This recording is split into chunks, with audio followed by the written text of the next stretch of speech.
जय हिंद मेरे शूरवीर और सुरसरी, क्या हाल चाल। तो चलिए आज हम लोग स्टार्ट करते हैं 10th का first chapter reflection of light, प्रकाश का परावर्तन। तो सबसे पहले हम लोग जानेंगे कि प्रकाश क्या होता है। तो प्रकाश, प्यारे बच्चों, प्रकाश क्या होता है? जिस चीज़ के माध्यम से हम किसी वस्तु को देख पाते हैं उसी को हम प्रकाश कहते हैं अपनी भाषा में। प्रकाश एक ऊर्जा का रूप है जिसकी उपस्थिति में हम किसी पदार्थ को देख पाते हैं। मान लो सपोज डैट कि ये कमरा अंधेरा है, तो किसी वस्तु को हम देख पाएंगे? नहीं ना, नहीं देख पाएंगे। अगर उस वस्तु पर जब हम प्रकाश डालेंगे तो वस्तु अपने आप हमको दिखाई देने लगेगा। समझ गया? जैसे कि उदाहरण स्वरूप यहाँ कोई वस्तु पड़ा हुआ है, मान लो डस्टर। ये कमरा अंधेरा है तो डस्टर नहीं दिखाई देगा। जब इस वस्तु पर प्रकाश पड़ेगा तब ना वो हमें दिखाई देगा। इसका रहस्य ये होता है किसी वस्तु को देखने का, जब किसी वस्तु पर प्रकाश पड़ता है तो रिफ्लेक्ट होकर हमारी आँखों पर उसका प्रतिबिंब बनता है। उसके बाद हम किसी वस्तु को देख पाते हैं। समझ में आ गया? तो कोई भी पूछेगा कि प्रकाश क्या है, तो डायरेक्ट कह देना है किसी प्रकाश ऊर्जा का एक रूप है जिसकी उपस्थिति में हम किसी वस्तु को देख पाते हैं। समझ में आ गया? और प्रकाश जो है एक ऊर्जा का क्या है? रूप है। प्रकाश एक ऊर्जा का रूप है। समझ में आ गया? जिसके अनुपस्थिति में हम किसी वस्तु को नहीं देख पाते हैं।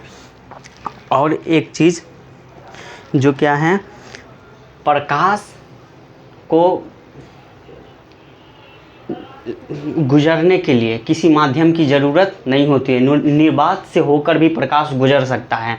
प्रकाश की चाल निर्वात मतलब प्रकाश की चाल जो होती है निर्वात में 3 × 10⁸ मीटर पर सेकेंड।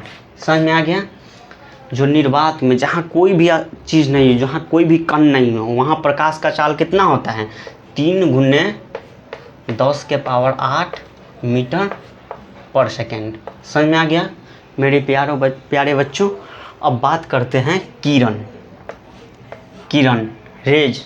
किरण नाम का नहीं, लड़की का नाम नहीं किरण पूजा, ये किरण। समझ में आ गया? किरण जब प्रकाश एक सीधी रेखा में गमन करती है, जब प्रकाश एक सीधी रेखा में गमन करें उसे क्या कहेंगे? किरण। समझ में आ गया? तो दो चीज़ समझ लिए, प्रकाश और किरण। अब क्या होता है प्रकाश पुंज या किरण पुंज? तो प्रकाश किरण के समूह को क्या कहेंगे? किरण पुंज। क्या कहेंगे बच्चों? किरणों के समूह को क्या कहेंगे? प्रकाश पुंज। प्रकाश पुंज 3 प्रकार की होती है। कितने प्रकार की? समांतर प्रकाश पुंज, उसके बाद जो हो गया आपका समांतर प्रकाश पुंज, और 1 मिनट, हाँ, समांतर प्रकाश पुंज, अभिसारी अपसारी प्रकाश पुंज। समझ में आ गया? इसको हम डिटेल में चर्चा करेंगे, जो है उसको हम बता देते हैं। आत्मदीप्त पदार्थ या अप्रदीप्त पदार्थ। आत्मदीप्त पदार्थ वो होता है जो स्वयं प्रकाश उत्सर्जित करता है। जैसे सेल्फ ल्यूमिनियस है इसका नाम। सेल्फ मतलब खुद प्रकाश उत्सर्जित करता है। जैसे कि हो गया आपका सूरज, बल्ब,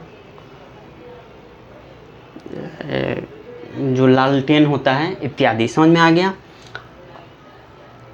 अदीप्त पदार्थ वे पदार्थ जो किसी की उपस्थिति में अपना प्रकाश उत्पन्न करता है। जैसे कि चंद्रमा का अपना प्रकाश नहीं होता है। समझ में आ गया मेरे प्यारे बच्चों? आई होप कि आप लोगों को ये बात समझ में आया होगा। अब हम इन सब के बारे में अगले वीडियो में डिटेल में डिस्कशन करेंगे। जय हिंद, जय भारत। और जितना ऑब्जेक्टिव क्वेश्चन होगा हम बताने का कोशिश करेंगे और इस चैप्टर को जल्दी से जल्दी सब चैप्टर को ख़त्म करेंगे, क्योंकि एग्ज़ाम का डेट नज़दीक आने वाला और हमारा भी एग्ज़ाम है इसी बीच में, समझिएगा। जय हिंद, जय भारत। हमारा पैशन है ये पढ़ाने का, इसलिए हम करते हैं ये काम और करते रहेंगे। धीरे धीरे सब चीज़ सुधार होगा, समझ गया। जय हिंद, जय भारत।